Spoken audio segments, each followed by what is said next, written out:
손 떨림이 단순 노화라고요? 3가지 전조 증상으로 파킨슨 조기 발견하는 법.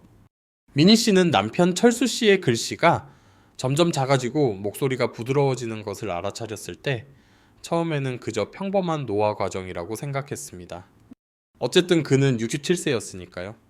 하지만 떨림이 시작되고 움직임이 점점 느려지자 신경과 의사는 충격적인 소식을 전했습니다.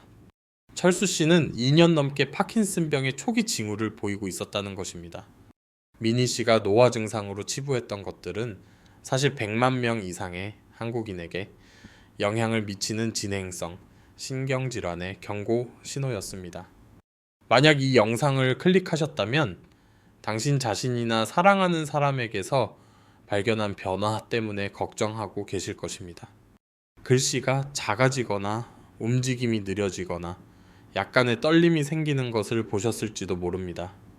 당신을 밤새 잠 못 이루게 하는 질문은 이러한 변화가 그저 평범한 노화인지 아니면 더 심각한 무언가일지일 것입니다.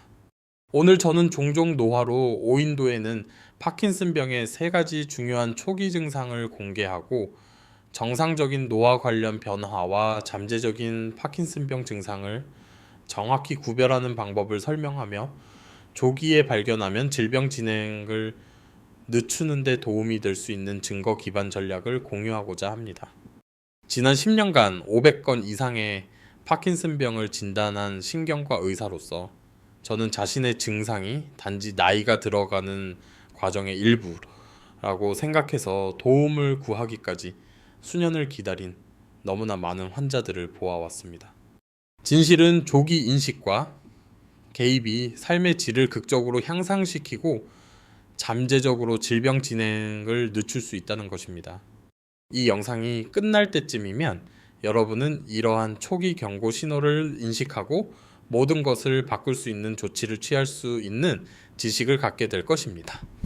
가장 먼저 이해해야 할 것은 파킨슨병이 정상적인 노화와 근본적으로 다르다는 점입니다.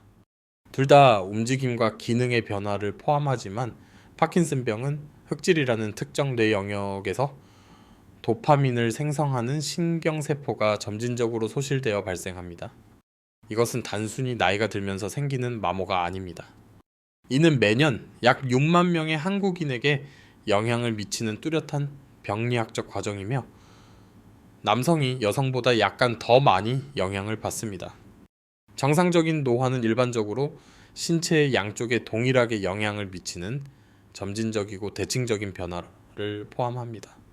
조금 더 느리게 움직이거나 기운이 없을 수는 있지만 이러한 변화는 수년에 걸쳐 점진적으로 발생하며 일상 활동을 크게 방해하지는 않습니다. 반면에 파킨슨병은 종종 비대칭적으로 시작하여 신체의 한쪽 면에 먼저 영향을 미치고 훈련된 신경과 의사가 인식할 수 있는 특징적인 패턴으로 진행됩니다. 자주 간과되거나 정상적인 노화로 치부되는 가장 중요한 3가지 초기 증상을 공유하겠습니다. 이를 이해하는 것은 조기 개입과 수년간의 불필요한 진행 사이의 차이가 될 수 있습니다. 첫 번째 초기 증상은 신경과 의사들이 운동 완서라고 부르는 움직임의 느려짐입니다. 이것은 나이가 들면서 일어나는 일반적인 속도 저하가 아닙니다. 파킨슨병 관련 운동 완서는 특정하고 예측 불가능하며 종종 비대칭적입니다. 제가 환자들의 운동 완서를 검사할 때 가능한 한 빨리 손을 반복해서 폈다, 쥐었다 하라고 요청합니다. 정상적인 노화에서는 사람들이 약간 느릴 수는 있지만 일관된 리듬과 진폭을 유지합니다. 파킨슨병의 경우 움직임이 정상적으로 시작되지만 금세 더 작아지고 느려지며 주저하는 특징적인 패턴을 보입니다. 사람은 크고 빠른 움직임으로 시작할 수 있지만 몇 초 안에 움직임이 아주 작고 불규칙해집니다. 이와 동일한 패턴이 일상 활동에서도 나타납니다. 환자들은 셔츠 단추를 채우는데 예전보다 훨씬 오래 걸린다고 말하는데 이는 관절염으로 손가락이 뻣뻣해서가 아니라 움직임이 어딘가 다르게 느껴지기 때문입니다. 그들은 뇌와 손이 제대로 소통하지 못하는 느낌이라고 묘사합니다. 움직이면 좋아지는 관절염 관련 뻣뻣함과 달리 운동 완선은 반복적인 행동으로 실제 더 악화됩니다. 가장 두드러진 초기 징후 중 하나는 의학적으로 소자증이라고 불리는 글씨체의 변화입니다. 이것은 단순히 관절염이나 시력 문제로 인한 지저분한 글씨가 아닙니다.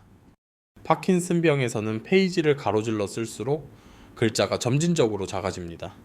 자신의 이름을 여러 번 연속해서 쓰면 각 반복이 이전 것보다 눈에 띄게 작아질 것입니다. 저는 종종 환자들에게 오늘은 아름다운 날이다와 같은 문장을 쓴 다음 5번 반복해서 쓰라고 요청합니다. 3번째나 4번째 반복쯤 되면 파킨슨병 환자의 글씨는 거의 읽을 수 없을 정도로 작아집니다.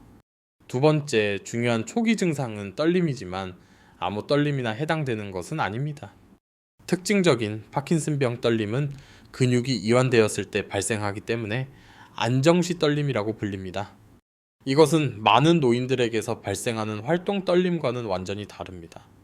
활동 떨림은 커피를 마시거나 글을 쓰는 등 무언가를 하려고 할 때 발생합니다. 파킨슨병 떨림은 보통 한쪽 손에서 시작되며 엄지와 검지가 마치 작은 알약을 굴리는 것처럼 움직이는 알약 굴리는 듯한 움직임으로 묘사되기도 합니다. 이 떨림은 보통 한쪽에서 시작하여 다른 쪽에 영향 미치기까지 수개월 또는 수년이 걸릴 수 있습니다. 손을 무릎에 올려놓거나 옆으로 늘어뜨리고 쉴 때 가장 눈에 띄며 그 손을 활발하게 사용할 때는 종종 사라집니다. 저는 환자들이 신문을 읽거나 텔레비전을 볼 때 배우자가 처음으로 떨림을 알아차렸다고 말하는 것을 들었습니다. 커피잔을 잡으려고 손을 뻗으면 떨림이 멈추지만 손이 다시 쉬게 되면 돌아옵니다. 이것은 최대 1000만 명의 한국인에게 영향을 미치며 움직이면 악화되고 쉬면 호전되는 본태성 떨림과는 명확히 다릅니다. 흥미롭게도 파킨슨병 환자 모두가 눈에 보이는 떨림을 경험하는 것은 아닙니다. 파킨슨병 환자의 약 25%는 심각한 떨림을 전혀 경험하지 않으며 이것이 진단을 위해 떨림에만 의존하는 것이 오해를 불러일으킬 수 있는 이유입니다. 이것이 제가 논의하고 있는 다른 증상들이 조기 인식을 위해 매우 중요한 이유 중 하나입니다. 자주 간과되는 3번째 초기 증상은 경직 또는 근육의 뻣뻣함입니다. 이것은 관절염의 관절 뻣뻣함이나 스트레스로 인한 일반적인 근육 긴장이 아닙니다. 파킨슨병 경직은 신경과 의사들이 톱니바퀴 경직이라고 부르는 특정 특징을 가지고 있습니다. 제가 환자의 팔을 검사할 때 손목이나 팔꿈치를 움직일 때 부드러운 저항 대신 레칫 메커니즘처럼 일련의 걸림과 풀림을 느낍니다. 환자들은 종종 이것을 근육이 꽉 조이는 느낌이나 움직임을 제한하는 무거운 코트를 입고 있는 느낌이라고 묘사합니다. 아침에 더 심하고 움직이면 호전되는 관절염 통증과 달리 파킨슨병 경직은 더 지속적인 경향이 있으며 스트레스나 피로로 인해 악화될 수 있습니다. 경직이 초기에 나타나는 한 영역은 얼굴 표정입니다. 얼굴 표정을 조절하는 근육이 경직되어 가면 얼굴 또는 무표정이라고 불리는 것을 유발합니다. 초기 파킨슨병 환자들은 기분이 그렇지 않을 때에도 종종 심각하거나 슬퍼 보입니다. 가족들은 그들이 실제로는 괜찮을 때 화나거나 우울해 보인다고 말할 수 있습니다. 이제 조기 발견을 위해 정말 중요해지는 부분입니다. 파킨슨병은 움직임에만 영향을 미치는 것이 아닙니다. 제가 방금 설명한 운동 증상이 나타나기 몇 년 전에 종종 나타나는 여러 비운동 증상이 있습니다. 이것들은 철수 씨의 아내 미니 씨가 그의 상태를 훨씬 더 일찍 인식하는 데 도움이 될 수 있었던 증상들입니다. 첫 번째 비운동 증상은 후각소실입니다.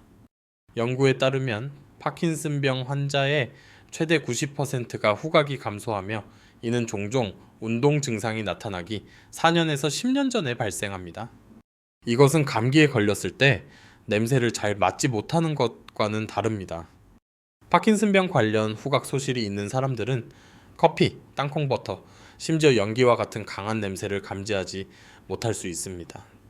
음식이 예전만큼 맛있지 않다고 느끼거나 가족들이 당신이 그들에게는 명백해 보이는 냄새를 맡지 못한다고 말한다면 이것은 초기 경고 신호일 수 있습니다. 그러나 후각소실은 부비동 문제, 약물 또는 다른 신경계 질환을 포함한 여러 원인이 있을 수 있다는 점에 유의하는 것이 중요합니다. 하지만 다른 증상과 결합될 때 그 중요성은 더 커집니다. 두 번째 중요한 비운동 증상은 렘 수면 행동 장애입니다. 정상적인 렘 수면 동안에는 꿈을 행동으로 옮기는 것을 막기 위해 근육이 본질적으로 마비되어야 합니다. 렘 수면 행동 장애에서는 이 정상적인 마비가 일어나지 않아 사람들이 육체적으로 꿈을 연기합니다. 여기에는 말하기, 소리 지르기, 주먹 휘두르기, 발로 차기 등이 포함될 수 있습니다. 많은 환자의 배우자들은 수면 중에 맞거나 차이거나 침대에서 떨어져 바닥에 있는 파트너를 발견했다고 보고합니다. 이 증상은 운동 증상이 나타나기 최대 20년 전에 나타날 수 있습니다. 50세 이상의 남성이 특히 취약하며 연구에 따르면 렘 수면 행동 장애가 있는 남성의 최대 80%가 결국 파킨슨병이나 관련 질환을 앓게 될 것이라고 합니다. 만약 당신의 잠자리 파트너가 폭력적으로 꿈을 연기하기 시작했다면 이것은 단순히 잠을 설치는 것이 아니라 중요한 초기 경고 신호일 수 있습니다. 세 번째 비운동 증상은 변비입니다. 변비는 나이가 들면서 더 흔해지지만 파킨슨병 관련 변비는 종종 더 심하고 지속적입니다. 움직임에 영향을 미치는 동일한 도파민 결핍이 소화계의 근육에도 영향을 미칩니다. 환자들은 종종 일주일에 3번 미만으로 배변을 하거나 상당한 힘을 주어야 하거나 정기적으로 완화제가 필요하다고 보고합니다. 이것을 특히 중요하게 만드는 것은 소화기 증상이 종종 운동 증상보다 10년에서 20년 먼저 나타난다는 점입니다. 약물이나 식단 변화와 같은 명백한 원인 없이 지속적인 변비가 발생하고 특히 제가 언급한 다른 증상과 결합될 경우 의학적 평가가 필요합니다. 이제 이러한 파킨슨병 증상을 정상적인 노화와 정확히 구별하는 방법을 설명하겠습니다. 조기 개입이 질병 진행과 삶의 질에 상당한 차이를 만들 수 있기 때문에 이것은 매우 중요합니다. 정상적인 노화는 양측성, 대칭적 변화를 포함합니다. 만약 당신이 느려지거나 뻣뻣해진다면 그것은 일반적으로 신체의 양쪽에 동등하게 영향을 미치고 수년에 걸쳐 매우 점진적으로 진행됩니다. 파킨슨병은 특히 초기 단계에서 거의 항상 비대칭적입니다.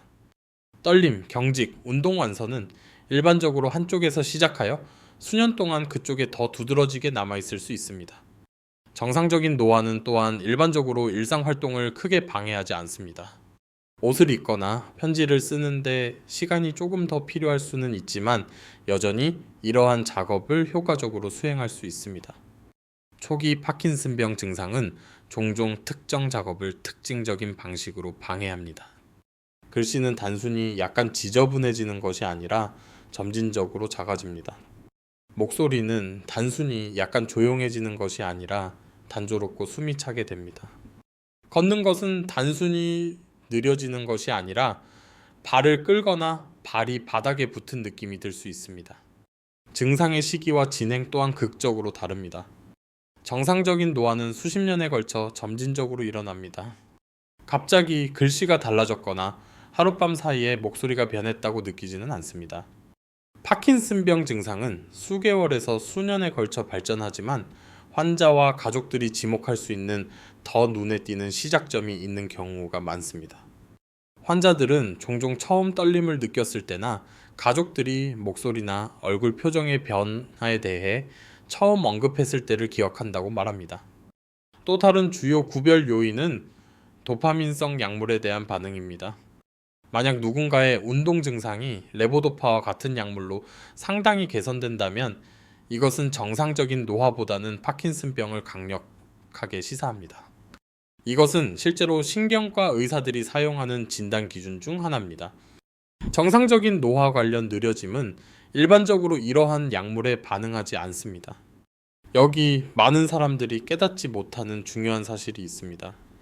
실제로는 파킨슨병에 다른 아형들이 있으며 이를 조기에 인식하는 것은 예후를 예측하고 치료 결정을 안내하는 데 도움이 될 수 있습니다. 환자의 약 75%에게 영향을 미치는 가장 흔한 유형은 떨림 우세형 파킨슨병입니다. 이것은 일반적으로 45세에서 55세 사이에 한쪽 손의 안정시 떨림으로 시작됩니다. 이 아형은 일반적으로 더 나은 예후를 가지며 약물에 더 잘 반응합니다. 두 번째 주요 아형은 자세 불안정 및 보행 장애를 의미하는 PIGD라고 불립니다. 이 환자들은 종종 발을 끄는 보행, 균형 문제, 앞이나 뒤로 넘어지려는 경향으로 시작합니다. 그들은 질병 초기에 낙상을 경험하며 불행히도 이 아형은 더 빠르게 진행되고 표준 파킨슨병 약물에 잘 반응하지 않습니다. 이것이 조기 인식과 적절한 아형 분류가 매우 중요한 이유입니다. 50세 이전에 시작되는 조기 발병 파킨슨병은 또 다른 중요한 아형을 나타냅니다. 이 환자들은 종종 레보도파에 매우 잘 반응하지만 이산군동증, 즉 불수의적인 비틀림 및 경련 움직임과 같은 약물 부작용에 훨씬 더 취약합니다. 이를 조기에 이해하면 장기적인 합병증을 최소화하기 위한 치료 전략을 수립하는 데 도움이 됩니다. 일반적으로 70세 이후에 시작되는 후기 발병 파킨슨병은 PIGD 유형인 경향이 더 많습니다. 이 환자들은 종종 초기에 보행 어려움과 균형 문제를 겪고 더 빨리 인지 장애가 발생할 수 있습니다. 진행된 단계에서는 치매가 주요 특징이 되므로 이 인구 집단에서는 조기 인식과 개입이 특히 중요합니다. 이제 자신이나 사랑하는 사람에게서 이러한 초기 증상을 인식했을 때 무엇을 할 수 있는지 이야기를 해보겠습니다. 가장 중요한 단계는 신경과 의사, 가급적이면 운동장애를 전문으로 하는 의사에게 제대로 평가받는 것입니다. 파킨슨병에 대한 단일 검사는 없으므로 진단은 질환의 미묘한 차이를 이해하는 사람에 의한 신중한 임상평가에 의존합니다. 진단 과정은 일반적으로 여러 구성 요소를 포함합니다. 첫째는 상세한 병력 청취와 신경학적 검사입니다. 신경과 의사는 제가 설명한 특징적인 운동 징후를 찾고 도파민성 약물에 어떻게 반응하는지 평가할 것입니다. 뇌 MRI는 정상압 수두증, 뇌졸중 또는 뇌종양과 같이 파킨슨병을 모방할 수 있는 다른 질환을 배제하기 위해 보통 수행됩니다. 어떤 경우에는 데트 스캔이라는 특수 뇌 스캔이 사용될 수 있습니다. 이 핵의학 검사는 뇌의 도파민, 수성체 활동을 측정하며 파킨슨병을 유사한 증상을 유발하는 다른 질환과 구별하는 데 도움이 될 수 있습니다. 그러나 이 검사는 비싸고 진단에 항상 필요한 것은 아닙니다. 인지검사는 초기 파킨슨병에서도 인지 변화가 발생할 수 있기 때문에 기준선으로 종종 수행됩니다. 이것은 시간 경과에 따른 변화를 모니터링하기 위한 시작점을 설정하는 데 도움이 됩니다. 자율신경계 기능 검사도 수행될 수 있는데 파킨슨병은 혈압 조절, 방광 조절 및 기타 자동적인 신체 기능에 영향을 줄 수 있기 때문입니다. 치료 옵션과 조기 개입이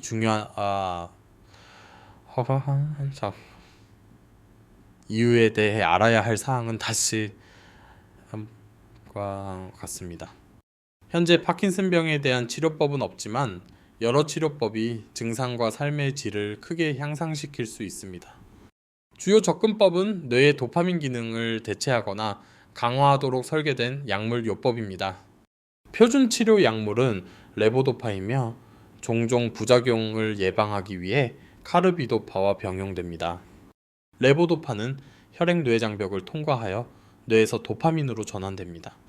대부분의 환자들은 약물이 최소한의 부작용으로 매우 잘 작동하는 3년에서 4년의 이른바 허니문 기간을 경험합니다. 이 기간을 이해하면 환자와 가족이 미래를 계획하는 데 도움이 됩니다. 그러나 장기간의 레보도파 사용은 일부 환자에게 운동 합병증을 유발할 수 있습니다.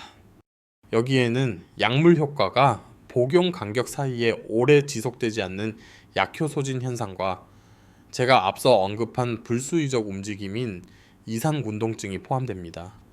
이것이 많은 신경과 의사들이 이제 젊은 환자들에게 도파민 작용제 약물을 1차 치료제로 고려하는 이유입니다. 이는 운동 합병증의 발병을 지연시킬 수 있기 때문입니다. 약물 합병증이 발생하는 환자들을 위해 수술적 옵션이 있습니다. 심부 뇌 자극술, 즉 DBS는 특정 뇌 영역에 전극을 이식하고 이를 심박 조율기와 같은 장치에 연결하는 것입니다. 이것은 운동 증상을 크게 개선하고 약물 요구량을 줄일 수 있습니다. 최근 연구에 따르면 DBS는 약물이 효과를 잃을 때까지 기다리는 것보다 질병 초기에 시행될 때 더 효과적일 수 있다고 합니다. 집속 초음파, 시상 파괴술은 MRI 유도 초음파를 사용하여 뇌 정밀한 병변을 만드는 최신의 비침수적 수술 옵션입니다. 이 기술은 특히 떨림 우세형 파킨슨병에 효과적이며 뇌의 하드웨어를 이식할 필요가 없습니다. 하지만 많은 사람들이 깨닫지 못하는 것은 약물과 수술이 치료의 일부일 뿐이라는 것입니다. 운동과 생활습관 개입은 파킨슨병 진행과 증상에 심오한 영향을 미칠 수 있습니다. 이것이 바로 여러분이 질병의 경과에 실질적인 힘을 발휘할 수 있는 부분입니다. 연구에 따르면 규칙적이고 격렬한 운동이 파킨슨병 진행을 늦추고 증상을 개선할 수 있다는 것이 일관되게 나타납니다. 우리는 가벼운 걷기나 스트레칭에 대해 이야기하는 것이 아닙니다. 연구들은 특히 균형, 협응력, 심혈관 건강에 도전하는 고강도 운동이 가장 큰 이점을 제공한다는 것을 보여줍니다. 특정 운동 프로그램은 놀라운 결과를 보여주었습니다. 고강도 인터벌 트레이닝, 파킨슨병 환자를 위해 고안된 복싱 프로그램, 댄스 테라피, 사이클링 등은 모두 운동 증상, 균형, 심지어 인지 기능에서도 개선을 보였습니다. 핵심은 일관성과 적절한 강도입니다. 많은 환자들이 운동이 특정 증상, 특히 균형과 기분에 있어서는 약물보다 더 효과적이라고 말합니다. 언어 치료는 의사소통 능력을 유지하는 데 중요합니다. 라우드 테라피와 같은 프로그램은 환자들이 목소리의 크기와 명료성을 유지하는 데 도움을 줍니다. 많은 환자들은 가족들이 계속해서 반복해서 말해달라고 요청하기 시작할 때까지 자신의 목소리가 작아지고 있다는 것을 깨닫지 못합니다. 조기 언어 치료 개입은 심각한 의사소통 문제를 예방하거나 지연시킬 수 있습니다. 작업 치료는 일상 활동에서 독립성을 유지하는 데 도움이 됩니다. 작업 치료사는 안전을 위해 집을 평가하고 에너지 보존 기술을 가르치며 변화하는 능력에 맞춰 활동을 조절하는 데 도움을 줄 수 있습니다. 물리치료는 이동성, 균형을 유지하고 질병이 진행됨에 따라 점점 더 중요해지는 낙상을 예방하는 데 중점을 둡니다. 영양 또한 파킨슨병 관리의 역할을 합니다. 일부 환자들은 단백질 섭취가 레보도파 흡수를 방해할 수 있다는 것을 발견하므로 식사와 약물 복용 타이밍이 중요해집니다. 항산화제와 오메가3 지방산이 풍부한 지중해식 식단은 신경 보호 효과가 있을 수 있습니다. 충분한 수분 섭취는 가장 흔한 비운동 증상 중 하나인 변비를 관리하는 데 중요합니다. 수면 위생은 파킨슨병에서 특히 중요해집니다. 많은 환자들이 렘 수면, 행동장애 외에 불면증, 주간 과다 졸림, 하지불안 증후군 등 수면 장애를 겪습니다. 좋은 수면 습관, 수면 장애의 적절한 치료, 수면을 악화시키는 약물 회피는 삶의 질을 크게 향상시킬 수 있습니다. 정신건강 지원도 마찬가지로 중요합니다. 우울증은 파킨슨병 환자의 30에서 50%에게 영향을 미치며 종종 운동 증상보다 먼저 나타납니다. 불안도 매우 흔하며 실제로 운동 증상을 악화시킬 수 있습니다. 두 상태 모두 상담, 약물 치료 또는 둘 다를 통해 치료에 잘 반응합니다. 가족 교육과 지원은 포괄적인 파킨슨병 관리의 필수적인 구성 요소입니다. 이 질병은 환자뿐만 아니라 전체 가족 시스템에 영향을 미칩니다. 환자와 간병인 모두를 위한 지원 그룹은 귀중한 실용적인 조언과 정서적 지원을 제공합니다. 파킨슨 재단은 훌륭한 자료를 제공하며 지역 지원 서비스와 연결해 줄 수 있습니다. 이제 가장 중요한 문제인 파킨슨병을 예방할 수 있는지에 대해 다루어 보겠습니다. 파킨슨병을 완전히 예방할 수는 없지만 새로운 연구에 따르면 특정 생활 습관 요인이 위험을 줄이거나 발병을 늦출 수 있다고 합니다. 이것은 가족력과 같은 위험 요인이 있거나 초기 증상으로 진단받은 경우 특히 중요합니다. 평생에 걸친 규칙적인 운동이 가장 중요한 예방 요인으로 보입니다. 대규모 인구 연구에 따르면 규칙적인 격렬한 운동에 참여하는 사람들은 파킨슨병 발병 위험이 더 낮습니다. 보호 효과는 춤, 테니스 또는 무술과 같이 협응력과 균형에 도전하는 활동에서 가장 강한 것으로 보입니다.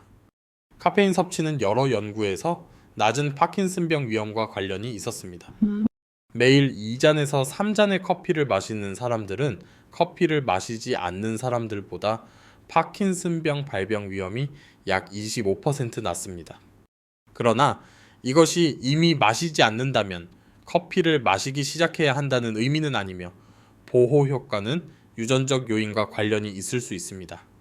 식단의 질도 중요한 것으로 보입니다.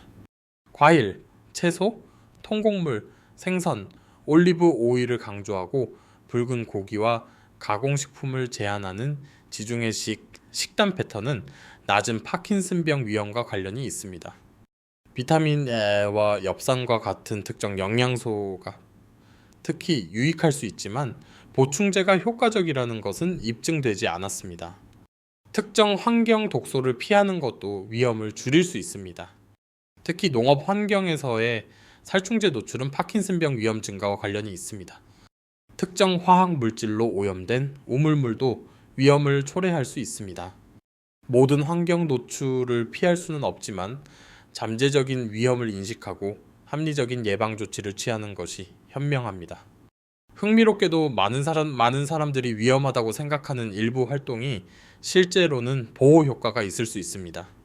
흡연은 지속적으로 낮은 파킨슨병 위험과 관련이 있었지만 당연히 흡연의 건강 위험이 잠재적인 이점보다 훨씬 큽니다. 이 발견은 연구자들이 니코틴 및 관련 화합물을 잠재적인 신경보호제로 연구하게 만들었습니다. 파킨슨병 치료의 최신 연구와 미래 방향에 대해 알아야 할 사항은 다음과 같습니다. 과학자들은 이 질병을 치료하고 잠재적으로 예방하는 방법을 변화시킬 수 있는 여러 유망한 접근법을 연구하고 있습니다. 유전자 치료는 가장 흥미로운 분야 중 하나를 대표합니다.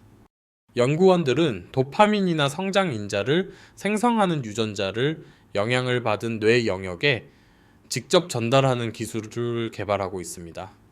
초기 임상시험에서 유망한 결과를 보였으며 이 접근법은 단순히 증상을 관리하는 것이 아니라 잠재적으로 정상적인 뇌 기능을 회복시킬 수 있습니다. 줄기세포 치료는 또 다른 활발한 연구 분야입니다. 과학자들은 다양한 유형의 줄기세포로부터 도파민 생성 신경세포를 만들어 파킨슨병 환자의 뇌에 이식하는 기술을 개발하고 있습니다. 아직 실험적이지만 초기 결과는 이 접근법이 손상된 뉴런을 대체하고 정상적인 뇌 기능을 회복시킬 수 있음을 시사합니다. 면역 요법 접근법은 비정상적인 단백질 축적이 파킨슨병에서 역할을 한다는 관찰에 기반하여 개발되고 있습니다.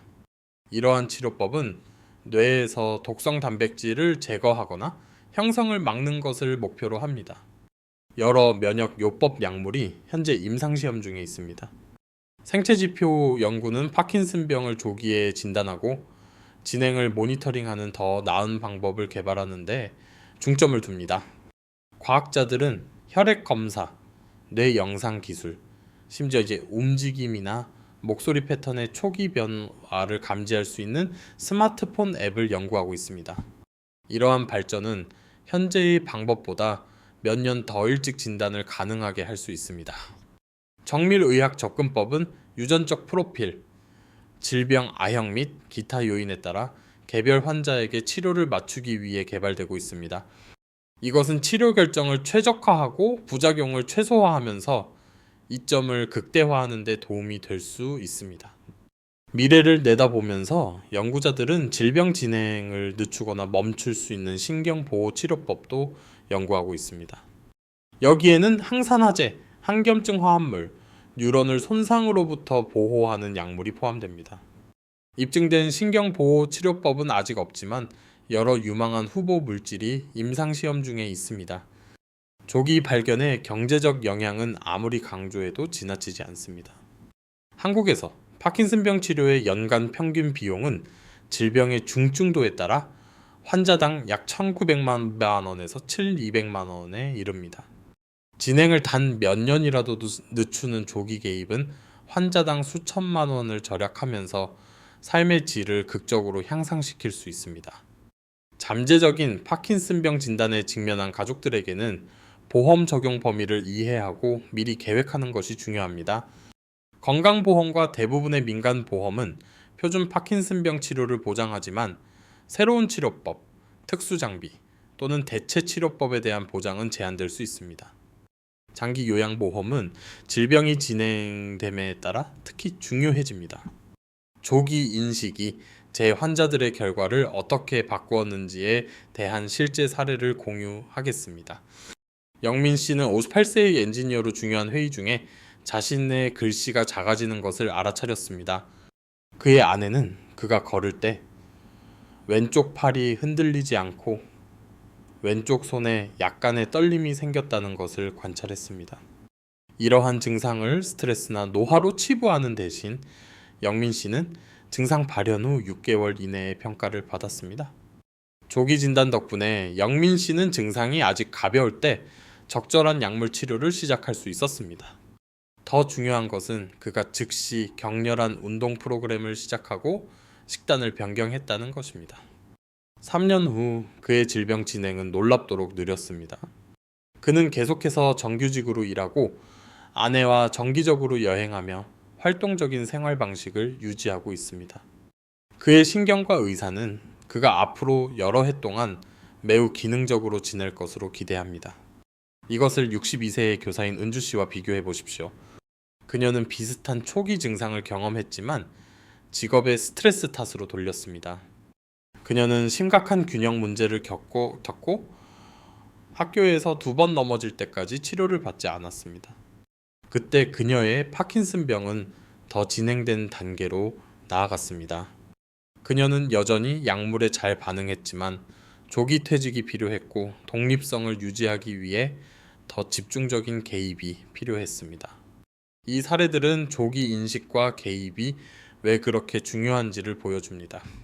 노예는 초기 파킨슨병에서 보상할 수 있는 놀라운 능력을 가지고 있지만 이 기회의 창은 영원히 지속되지 않습니다.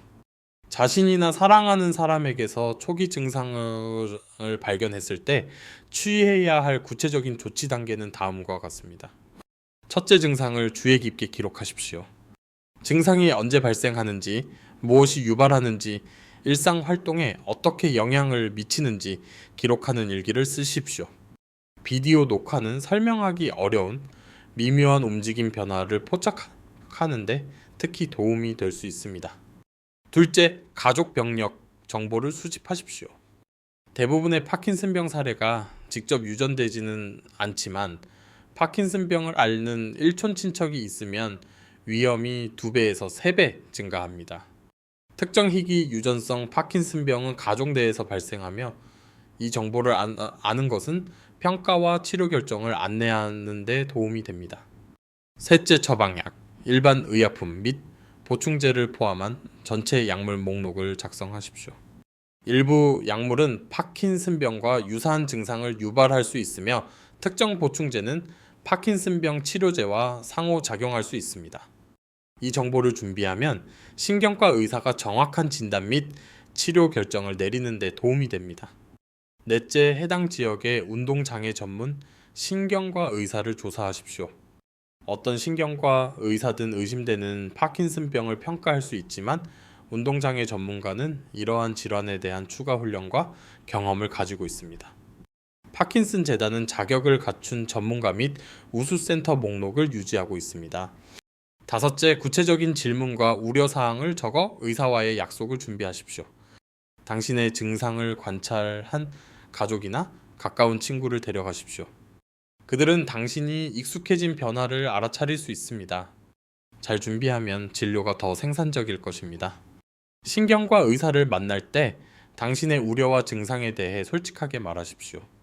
진단이 걱정된다고 해서 문제를 최소화하지 마십시오. 조기 정확한 진단은 최적의 결과를 위해 매우 중요합니다.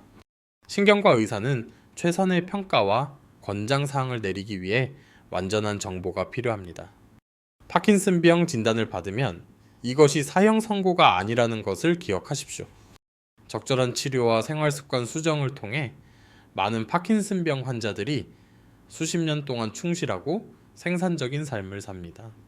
핵심은 의료팀과 긴밀히 협력하고 신체적 정신적으로 활동적인 상태를 유지하며 긍정적인 전망을 유지하는 것입니다. 가족과 간병인에게는 파킨슨병에 대해 스스로 교육하는 것이 중요합니다.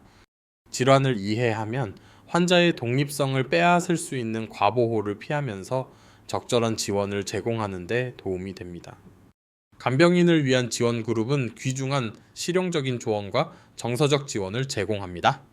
가족력이 강하거나 젊은 나이에 진단받은 경우 유전 상담을 고려하십시오. 유전 검사가 파킨슨병에 대해 일상적으로 권장되지는 않지만 특정 상황에서는 적절할 수 있으며 가족 계획 결정을 안내하는 데 도움이 될 수 있습니다. 연구, 개발 및 임상시험에 대한 정보를 계속 얻으십시오. 파킨슨병 진단을 받으면 연구에 참여하는 것이 치료법 발전에 기여하고 최첨단 치료법에 접근할 기회를 제공할 수 있습니다. 마이클 J. 폭스 재단 및 기타 기관은 현재 연구 기회에 대한 데이터베이스를 유지하고 있습니다. 결론은 이것입니다. 파킨슨병 증상의 조기 인식은 결과를 극적으로 개선할 수 있지만 오직 당신이 조치를 취할 때만 가능합니다. 우리가 논의한 세 가지 핵심 증상인 운동 완서, 떨림, 경직은 후각 소실, 수면 장애, 변비와 같은 비운동 증상과 결합하여 조기 발견을 위한 로드맵을 제공합니다. 진단에 대한 두려움 때문에 평가를 받는 것을 막지 마십시오. 현대의 파킨슨병 치료법은 특히 조기에 시작할 때 매우 효과적입니다. 가장 좋은 결과를 보이는 환자들은 진단에 정면으로 맞서고 운동과 생활습관 수정을 포함한 포괄적인 치료에 전념하며 미래에 대한 희망을 유지하는 사람들입니다. 기억하십시오. 파킨슨병 연구는 빠르게 발전하고 있습니다. 불과 10년 전에는 불가능해 보였던 치료법이 이제 현실이 되었고 훨씬 더 유망한 치료법이 곧 나타날 것입니다. 증상을 조기에 인식하고 적절한 조치를 취함으로써 당신은 이러한 발전의 혜택을 누릴 수 있는 위치에 서게 됩니다. 이 정보가 도움이 되었다면 파킨슨병 증상의 조기 인식으로 혜택을 볼 수 있는 다른 사람들과 이 영상을 공유해 주십시오. 조기 발견은 생명을 구하고 삶의 질을 보존합니다. 더 많은 증거 기반 의학 정보를 위해 제 채널을 구독하시고 지식이 건강을 유지하는 가장 강력한 도구임을 기억하십시오. 선택은 당신의 몫입니다. 걱정되는 증상을 정상적인 노화로 치부하거나 모든 것을 바꿀 수 있는 조치를 취하십시오. 이 두 접근법의 차이는 수년간의 불필요한 진행대 독립성과 삶의 질 유지라는 의미일 수 있습니다. 현명하게 그리고 일찍 선택하십시오. 미래의 당신은 오늘 조치를 취한 것에 대해 감사할 것입니다.